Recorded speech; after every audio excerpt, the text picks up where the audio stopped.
자, 그러면 이제 장기 매출 채권이 어음일 경우에는 어떤 식으로 회계 처리를 하는지를 볼 건데요. 그래서 뭐 어음이라는 것은 여기 내용대로 보시면 발행인이 수취인에게 미래에 정해진 일자에 지정된 금액을 지급하겠다요. 약속한 유가증권이다. 대충 어음이 무엇인지는 이미 설명을 한번 했습니다. 자, 이 유형으로 이자가 붙어 있는 이자부어음이 있고 무이자부어음이 있습니다. 그래서 뭐 원금과 이자를 같이 주는 게 이자부어음이 될 것이고 원금만 그냥 주는 것이 무이자부어음 이런 식으로 볼 수가 있겠죠. 자, 이것도 어음 액면에 적혀 있는 액면 이자율과 실제적인 활성 시장에서 거래가 되는 시장 이자율이 있을 겁니다. 자, 이런 지금 현재 가치 이야기가 계속 나오고 있는데요. 그 내용들로 관련해서 자, 아래쪽에 보시면 어음의 취득원가는 어음 수취인 채권자의 돈을 나중에 받을 권리가 있는 사람이고 입장에서는 투자 원금에 해당된다라는 개념으로 보시면 되고 어차피 나중에 돈을 돌려받을 것이기 때문에 뭐 미리 투자를 했다라고 볼 수 있는 부분인데 무이자부 어음일 경우와 이자부 어음일 경우에 특성을 한번 살펴보자면 먼저 무이자부 어음 같은 경우는 액면금액 이자를 포함하고 있다 하면서 적혀 있는데 이게 일단 할인 발행이라고 보시면 돼요. 우선 할인 발행이라고 보시면 되고 기간으로 한번 딱 적어보면 예를 들어 100만원짜리 어음이 있습니다. 이렇게 100만원짜리 어음이 있다면 현재 가치로 할인해보면 이게 장기이기 때문에 이제 할인을 하는 거예요. 할인을 해보면 좀 더 낮은 금액이 되겠죠. 예를 들어 뭐 80만원이라 써보겠습니다. 자, 그러면 우리는 금액 80만원에 해당되는 것을 주고 어음을 받는 거예요. 그럼 요 사이에 해당되는 부분 있죠. 이 부분은 이자다라고 볼 수 있다. 그런 이야기가 바로 이게 액면금액에 액면금액은 요 금액입니다. 요 금액이 액면금액이고 요 안에는 이자가 포함되어 있다라는 말은 이 부분이 이자라는 뜻이죠. 그래서 이자에 해당되는 부분이 포함이 되어 있다. 그렇기 때문에 최초에 내가 이 어음을 취득할 때 지불하게 되는 뭐 금액이라든지 혹은 돈을 빌려줬다면 대여하는 현금이라든지 뭐 아니면 물건을 산다면 그 물건의 가격은 80만 원짜리일 겁니다. 하지만 최종적으로 장기 1년이 넘는 시간이 지나서 돌려받는 원금은 100만 원이 되고요. 그렇기 때문에 차이 금액에 해당되는 부분은 이자라고 볼 수 있다. 그런 이야기로 보시면 되겠습니다. 자, 이자 보험 같은 경우는 일반적으로 뭐 1년에 한 번씩 이자를 준다 이런 개념으로 보시면 되는데요. 원금과 이자가 동시에 있는 것이겠죠. 자, 그래서 이게 액면 발행이냐 할인 발행이냐라고 되어 있는데 이자율을 보시면은 우리가 채권에서 보셨던 그 이자율과 비슷한 방식입니다. 그렇기 때문에 액면 발행 어음이냐 할인 발행 어음이냐 이런 식으로 다른 개념이 생기겠죠. 자, 우리 이제 회계 처리를 어떻게 해야 되느냐인데 먼저 액면 발행 같은 경우는 액면 금액 자체가 현재 가치와 뭐 같기 때문에 회계 처리 단순하고 그 다음에 할인 발행 어음을 취득한 경우에는 우리 어음의 현재 액면 금액이 현재 가치와는 같지 않기 때문에 현재 가치 할인 차금이라는 게 발생하겠죠. 이게 나중에 뭐 이자로 처리가 되는 부분인데 지금은 이자부 어음이냐 무이자부 어음이냐 그 이야기 하는 거 아니에요. 그냥 발행할 때 액면 발행했느냐 할인 발행했느냐 그런 이야기고요.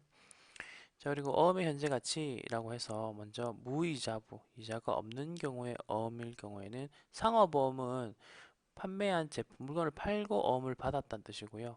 융통어음이라는 것은 돈을 빌려주고 어음을 받았다라는 겁니다.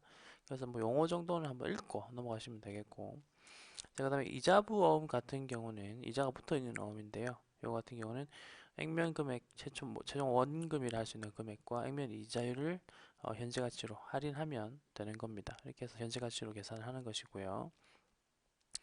결국 무이자부엄도 현재 가치로 할인을 한 개념이긴 한데 그 금액이 상업보험일 때는 판매한 제품의 금액과 일치해야 된다는 거고 그 다음에 그 또 융통업일 때는 현재 가치로 할인한 금액이 내가 대여한 현금액과 일치해야 된다. 이제 그런 식으로 보시면 되겠습니다. 자, 그럼 액면 금액과 현재 가치 의 차익은 우리가 지금까지 했던 것처럼 현재 가치 할인 차금으로 기록을 하셔서 생각을 하시면 돼요. 유효 이자율법이 지금 계속 나오고 있죠. 이제 그런 식으로 참고를 하시기 바라겠고, 이제 예제 문제를 한번 보도록 하겠습니다. 날짜를 잘 보시면 2001년 10월 1일 날 상품 판매했죠. 그럼 이제 상품 매출이 발생했을 것이고, 그때 만기가 3년이고 액면 이자율이 10%, 액면 금액이 120만 원인 어음을 취득했습니다. 이때 어음을 받습니다. 자, 그리고 요거 만기가 3년이기 때문에 이제 장기 매출 채권이 되는 거고요. 이자 지급일은 매년 9월 30일이고 원금은 3천년도 말에 준다라고 되어 있습니다. 보시다시피 이자 지급일은 내가 10월 1일에 취득했으니까 1년이 지날 때마다 9월 30일 때 지급을 한다는 뜻으로 보시면 되겠고요.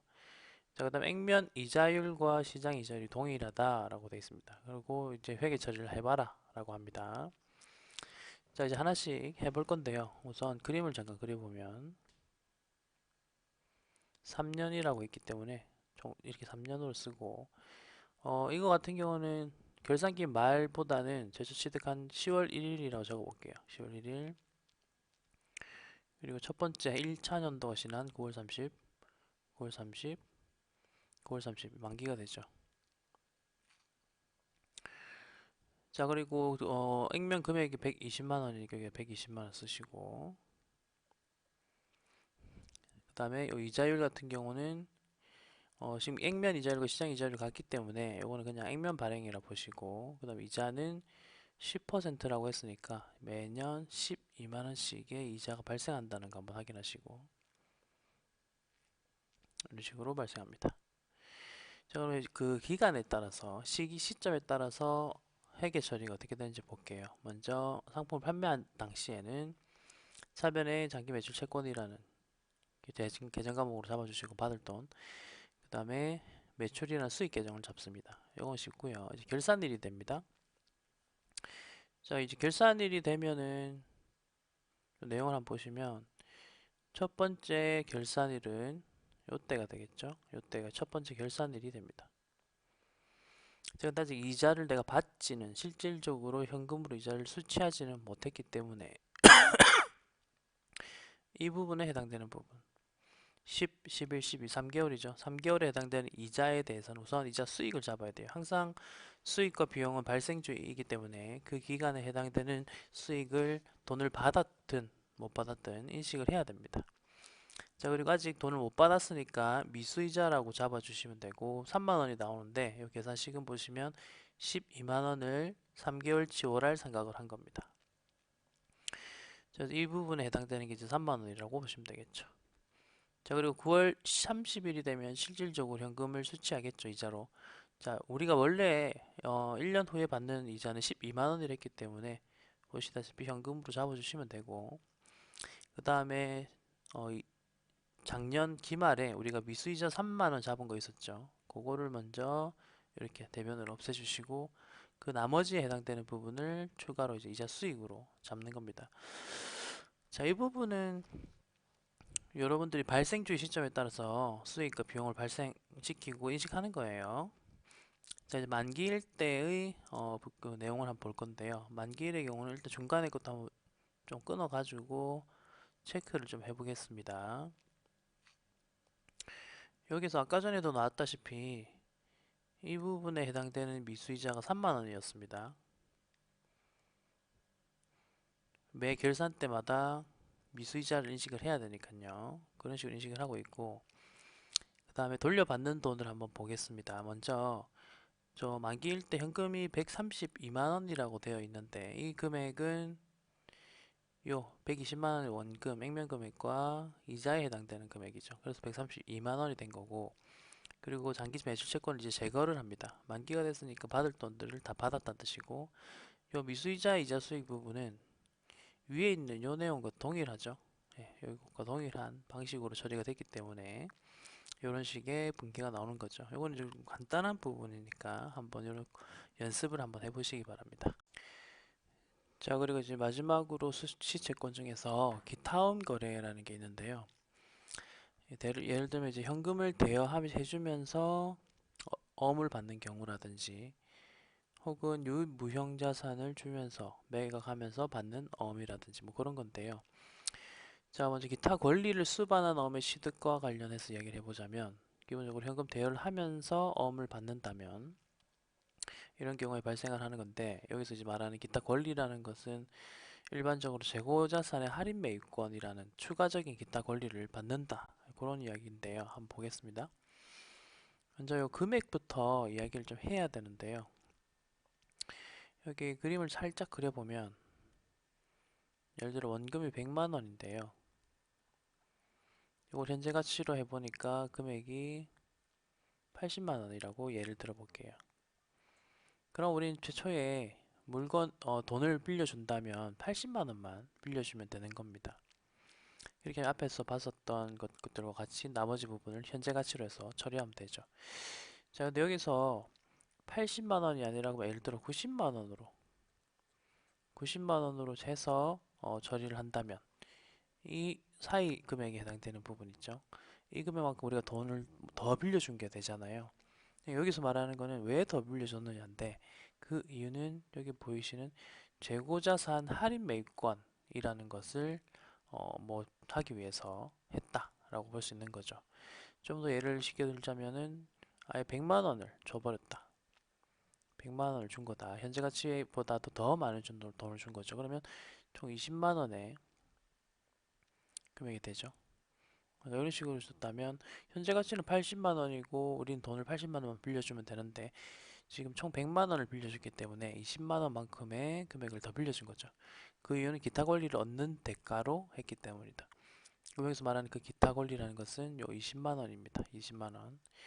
자, 그럼 요 20만 원을 어떻게 처리해야 되느냐인데 첫 번째로는 이 부분 20만 원을 현재 가치 할인 차금이라는 계정을 사용해야 되고요.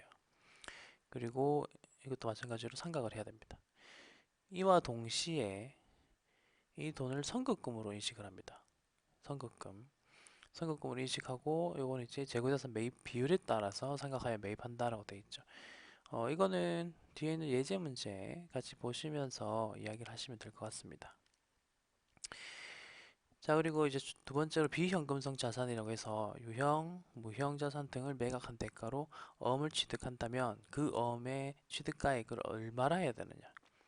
우리 보통 현재 가치로 이렇게 해야 된다라고 이야기를 하는데 중고시장에 공정가치가 있다면 공정가치, 그 다음에 감정가액이 있다면 감정가치가액, 만약에 감정가액도 없다면 유효이자율 추정 근사치를 만든 다음에 그거를 할인합니다. 현재 가치로.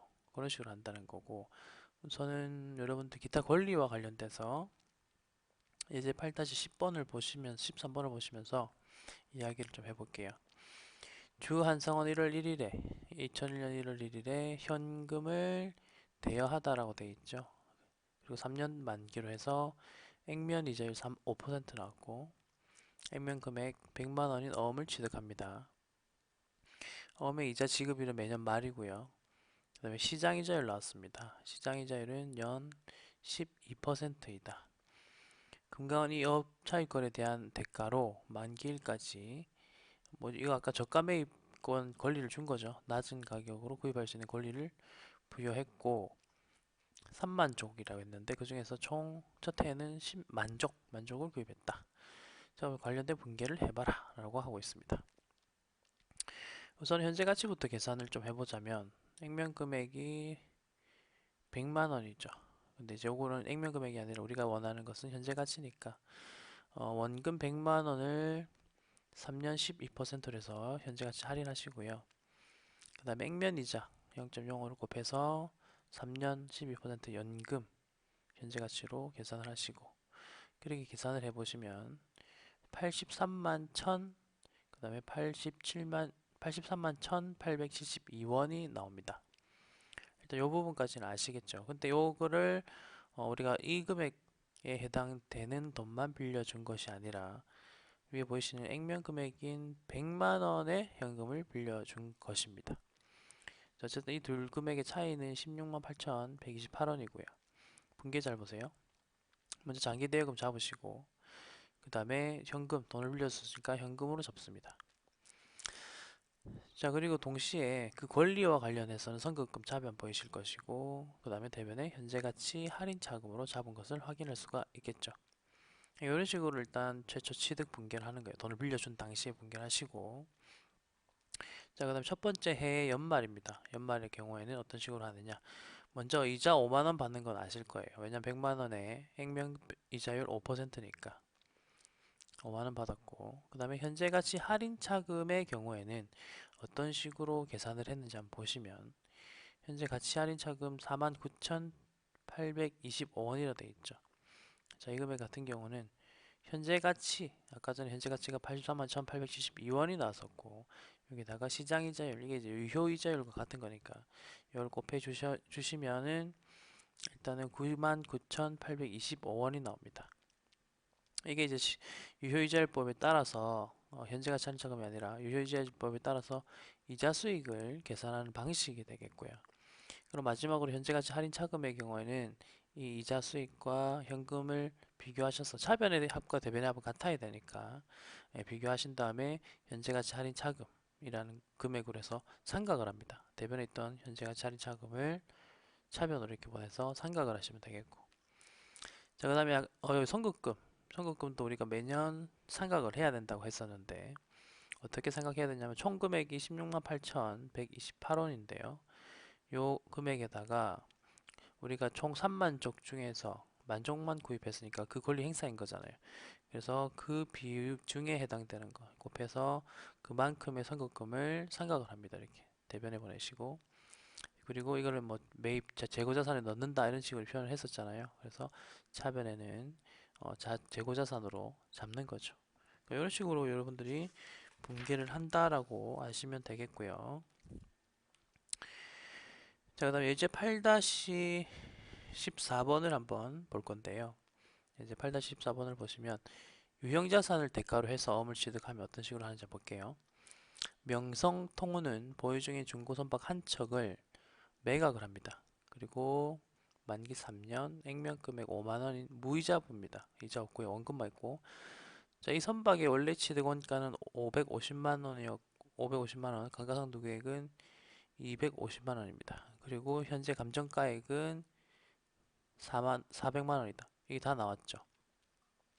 자, 그럼 이제 하나씩 계산을 해볼 건데요. 첫 번째로 장기 미수금이라고 보이실 겁니다. 이거는 내가 액면금액 500만 원이 무이자임을 받았기 때문에 요걸 차변에 먼저 잡아주시면 되고요. 두 번째, 차량 운반구 보이시죠? 차량 운반구 얘랑 감가상각누계 요거는 유형자산을 처분할 때 분개해요. 차량 운반구는 자산 차변 계정이니까 대변으로 보내서 처리를 했고, 그 다음에 감가상각누계액은 매년 상각할 때마다 대변에다 처리하는 거다 보니 제거를 할 때는 차변으로 보내서 제거를 하는 것이죠. 그런 식으로 해서 우리 장부에 있던 이 선박, 차량 운반구를 없애는 거고, 감가상도 마찬가지입니다. 우리 장부에 있던 것들을 일단은 없앤 거예요. 그래 보시면 되겠고, 자, 그 다음에 현재 가치 할인 차금 금액 보이시죠? 요건 왜 이렇게 나왔냐면 이 감정가액이 400만 원이라고 했었잖아요. 근데 우리가 받을 돈이 500만 원이니까 그 차이 금액에 해당되는 100만 원만큼 100만 원만큼을 현재 가치 할인 차금으로 보는 것입니다. 그리고 마지막으로 차변의 합과 대변의 합을 비교하신 다음에 차변이 만약에 비어 있었으면, 차변의 금액이 모자랐으면 유형자산 처분 손실로 하셔서 금액을 차변에 잡아주시면 되지만 이 문제의 경우에는 대변의 금액이 좀 100만 원만큼이 부족합니다. 그러다 보니까 유형자산 처분 이익이라는 계정으로 해서 대변을 잡아주시면 되는 거죠.